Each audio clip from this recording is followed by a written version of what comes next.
Début novembre, les enfants de l'accueil de loisirs de Saint-Ville ont pris part à une expérience unique pour leur jeune papille. Un repas dans l'obscurité totale. Une animation qui engendre son lot de situations insolites. Ça, c'est mon couteau ou pas? Ouais, ça va, c'est cool. Ouais. Légumes. Ouais, c'est bien.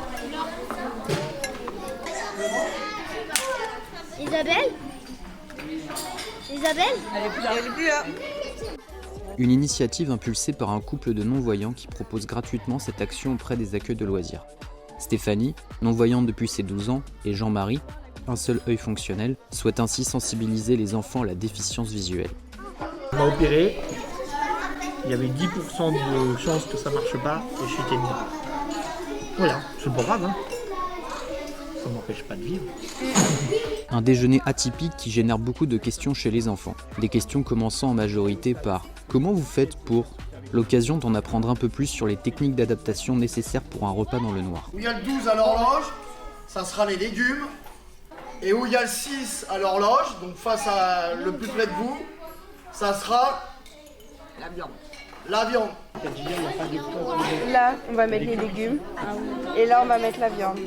Alors regardez, Je prends la bouteille d'une main, le goulot, je pose sur le verre, je mets mon doigt de l'index de la main gauche et je verse jusqu'à quand l'eau monte jusqu'au mon doigt. voilà comment on fait pour pas renverser à côté. Malgré le handicap, le couple conserve sa joie de vivre et son humour. Notamment avec Antonio, le directeur de l'accueil de loisirs. Alors madame, c'est quoi pour manger?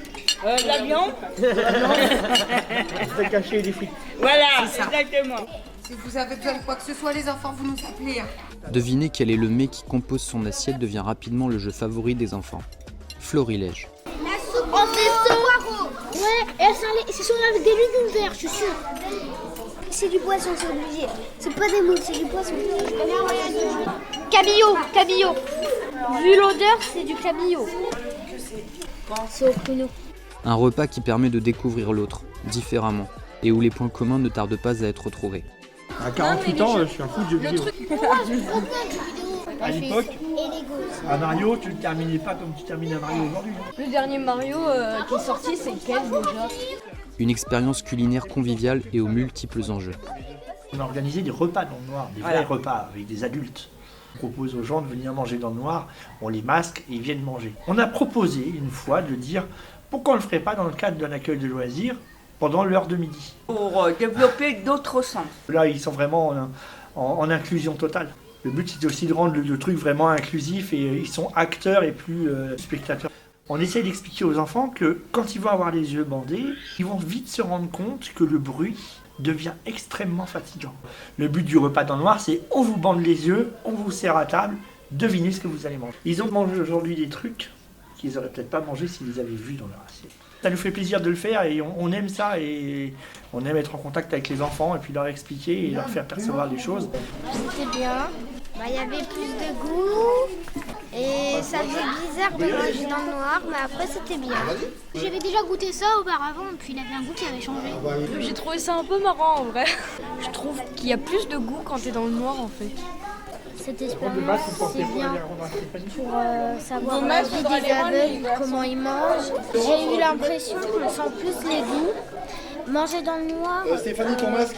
c'est drôle, mais les aveugles, eux, c'est pas trop drôle pour eux. Du coup, c'est bien cette expérience. C'est avant tout une démarche de sensibilisation auprès des enfants. De montrer aux enfants quel était notre quotidien de déficients visuels. Pour leur montrer que c'est pas une personne déficiente visuelle qui ne voit pas, qui ne peut pas travailler et qui ne sait rien faire. On peut faire les choses en faisant des adaptations à notre façon. On essaye de développer des activités mais accessibles aux enfants. Ça va de la vie de tous les jours à l'écriture, au sport, au parcours en totale autonomie à l'aide d'une canne blanche. La locomotion. Une démarche qui vise aussi à éveiller les consciences des enfants, en leur apprenant à relativiser, en leur inculquant l'entraide, la tolérance, ainsi que la volonté de s'en sortir quels que soient les soucis. Un dernier point où Jean-Marie et Stéphanie font office d'exemple pour Antonio. Inculquer aux jeunes que dans la vie, il faut toujours rester le plus possible positif. On peut avoir tous des hauts et des bas, se servir justement des moments bas pour repartir de l'avant et voilà.